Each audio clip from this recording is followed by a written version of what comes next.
লা ইস্তাখিরুনা সাআতাম ওয়ালা ইস্তাকদিমুন, 1 সেকেন্ড আগেও নয় 1 সেকেন্ড পিছনেও নয়, ঠিক টাইমে মালাকুল মউত আজরাইল আলাইহিস সালাম আপনার আমার সামনে আইব।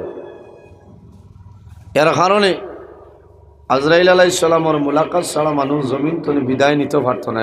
মানুষ মরতে সময় আজরাইলের মুলাকাত লাগবো। আমরা এখানে 1,23,999 জন নবী আসলা, নবী হলো জমিন তলে বিদায় নিশ্চয়, বিদায় নিতে সময় মালাকুল মউত আজরাইল আলাইহিস সালামের মুলাকাত করা লাগছে না? আমরা নবীও জমিন তলে বিদায় নিশ্চয়, আজরাইল আলাইহিস সালামের মুলাকাত লাগছে, আজরাইলে গিয়া নবীর লগে মুলাকাত করছে। তবে একটা ব্যাপার আছে, আপনি আমি মারা যাইমু, আজরাইল আলাইহিস সালামে ইয়া হইতা নাই যে অমুক তুমি বাড়িতে আসুন, তুমি বাড়িতে আসুনি, আমি আজরাইল আইছি, তোমার জীবন শেষ হয়ে গেছে, তোমার জান কবজ করে লইতাম, হইতা নাই। আপনি বাজারে থাকবা, আপনি গাড়ির থাকবা, বহু মানুষ গাড়ির ভিতরে মানুষ মারা যায়, বহু মানুষ গাড়ির ভিতরে মারা যায়।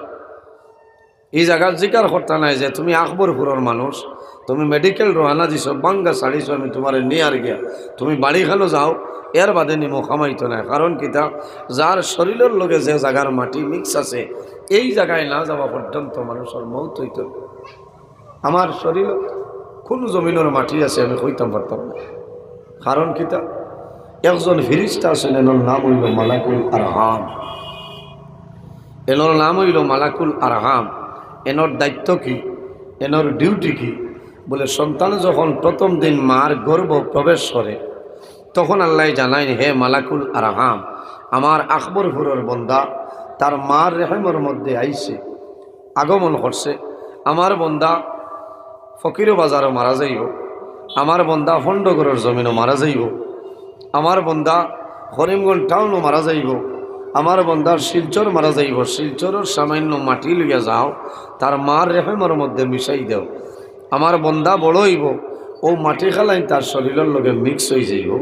আমার বন্দারও যখন জীবন শেষ হইব, মৌতর সময় আইব, ই জায়গার শিলচর না হওয়া পর্যন্ত আমার বন্দার মৌত হইত না। সুবহানাল্লাহ। এর কারণে আমরা জমিন মৌতরে ডরাইতাম।